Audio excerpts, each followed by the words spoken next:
کیا کیا باتیں آتی ہیں دماغ میں کھوپڑی میں. ابھی میں ایک واقعہ سنایا نا, جس نے مجھے سنایا تو بس میں آنکھوں سے ضبط نہیں کر پا رہا تھا. حضرت مولانا طاری جمیل صاحب کا واقعہ ہے. ایک شخص آیا مجھ سے ملنے کے لیے, خواجہ سرا ہے. میں تو پہلی دفعہ زندگی میں کوئی خواجہ سرا مجھ سے ملا. میں سمجھا کہ پراپر آدمی ہے, اتنی بڑی اس کی داڑھی اور رنگ ماشاءاللہ بڑی مردانہ وجہ. لیکن جب بات چیت کا انداز ہوتا ہے تھوڑا سا, وہ ایٹیٹیوڈ سے اندازہ ہو گیا کہ یہ مکمل مرد نہیں ہے. تو اس نے مجھے خود بتا دیا میں خواجہ سرا ہوں. میں نے کہا بھائی ہم سے ملنے کے لیے کیسے آئے آپ, اتنی بڑی داڑھی آپ کی. اس نے اپنا جو واقعہ سنایا نا, میں 3 دفعہ وہ واقعہ سناتے ہوئے رویا ہوں. اور جب وہ سنا رہا تھا اس وقت میرے آنکھوں سے آنسو نکل رہے تھے. اس نے یہ ابھی بھی میرا بیان سنتا ہے وہ. اس نے واقعہ سنایا کہ میں جب پیدا ہوا تھا نا تو میں خواجہ سرا تھا. گھر میں ایسا بچہ پیدا ہو جائے والدین کی طرف سے عزت نہیں ملتی. جب 10-12 سال کا ہوا تو نہ بھائی مجھے عزت دے رہا ہے اور نہ میرا والد مجھے عزت دے رہا ہے. میں بھائی کے ساتھ کہتا ہوں مجھے باہر لے کے جاؤ تو وہ کہتے ہیں لوگ میرا مذاق اڑائیں گے تمہیں دیکھ کے. ظاہر ہے اس کی حرکتیں تھوڑی زنانہ لڑکیوں والی حرکتیں ہوتی ہیں. اور والد بھی کہیں محفلوں میں نہیں لے کے جا رہے, ایک مذاق اڑایا جاتا ہے.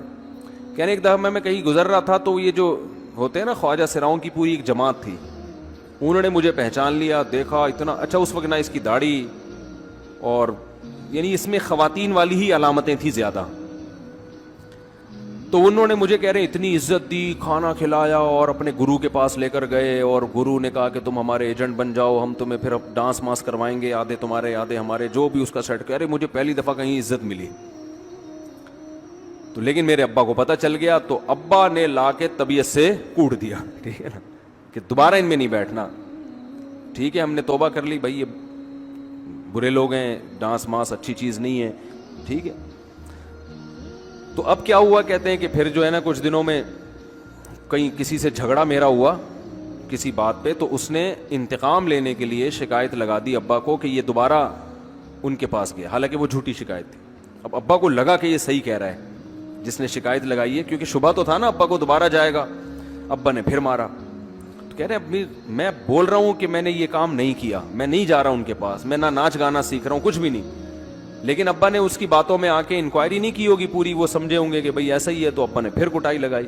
تو اس کے دل میں منفی جذبات پیدا ہو گئے اور یہ گھر سے بھاگ گیا کہ بھئی مجھے ویسے تو عزت نہ یہاں مل رہی ہے اور میں ذلت برداشت بھی کر رہا ہوں, تو بھی کہہ رہے میں وہاں چلا گیا. تو جب میں وہاں گیا ہوں نا خواجہ سراؤں کے ہاں, تو وہی گرو اور ڈانس, اور پھر اس نے مشہور کچھ ایکٹروں کے نام بتائے جن کے ساتھ ہم ڈانس کرتے تھے, اور پیسے آنا شروع ہو گئے, آدھے گرو کی جیب میں آدھے ہماری, اور ہٹو بچوں. لیکن ظاہر ہے یہ کوئی عزت دار راستہ تو نہیں ہے نا. کہہ رہے ہیں کہیں سے تبلیغی جماعت میں حضرت مولانا طاری جمیل صاحب آ گئے, انہوں نے اجازت مانگی, ہمارے گرو کو پیغام بھیجا بھائی مجھے ایک دفعہ یہاں آ کے دعوت دینے. تو اس نے اجازت دے دی, آ جاؤ بھائی.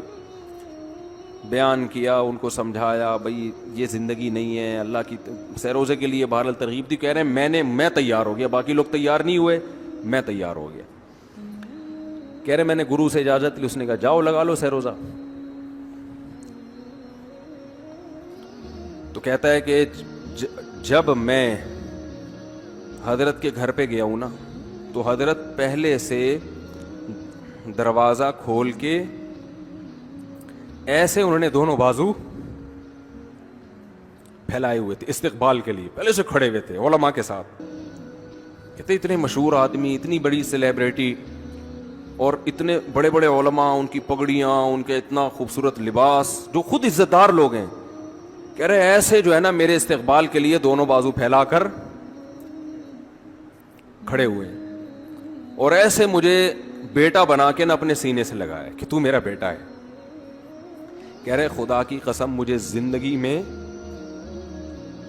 پہلی مرتبہ کسی سے پہلی مرتبہ ایسی عزت ملی مجھے کسی سے, اور اس عزت دینے میں مولانا کا کوئی مفاد, بولو بھائی, کچھ بھی, بلکہ ذلت ہوگی نا. لوگ کہتے ہیں خواجہ سرا کو بیٹا بنایا ہوا ہے, اور اس وقت تو اس میں بیچارے میں کچھ زنانہ سی علامتیں بھی تھیں. تو خواجہ سرا کو کیا دے رہے ہیں, عزت دے رہے ہیں. کیا کسی تاجر پہ محنت کرو تو تھوڑا چندہ دے دے گا مدرسے, وہ ایسا ہی ہے نا. اور کسی افسر پہ محنت کرو تو تعلقات کیا ہو جائیں گے. جب وہ دین پر آئے گا تو اس سے کیا فائدہ. اس کو تو باپ ایسے ان لوگوں کو ریجیکٹ کر دیتے ہیں. بھائی اپنانے سے کہہ رہے مجھے یہ اپنا رہے ہیں, ایسے سینے سے لگایا انہوں نے, اور مجھے سہروزے کی جماعت میں اپنے ساتھ لے کر گئے, کھلاتے تھے, بڑا خیال رکھوایا میرا. کہہ رہے اس کے بعد پھر میں نے گرو سے اجازت لی. وہ گرو چھوڑتے تھوڑی, ان کو پیسے ویسے دیے, جان چھڑائی نا, وہ بھی غلامی کی طرح نکلنا پڑتا ہے. پیسے دیے پتہ نہیں کتنے لاکھ یا کتنے ہزار روپے, وہاں سے پھر نکل کے 4 مہینے اس میں بھی خیال کیا.